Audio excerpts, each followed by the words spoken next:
Success to this COP looks like a decision that has moved the world towards enhancing ambition and fulfilling with our objective.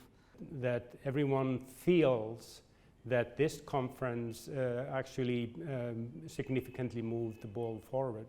The COP has a very specific mandate in mitigation, in loss and damage, in finance. And to demonstrate that we're pivoting from negotiations to implementation, to action.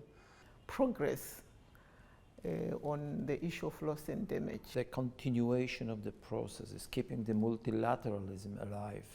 So they can push for clean energy, they can push for energy efficiency, they can push for a fossil-free world. Just the fact of convening world leaders and ministers from around the world in this current geopolitical context, which is very difficult with the energy crisis, with the food crisis and other challenges, just the fact that the world will be gathering in Sharm el-Sheikh is successful of itself.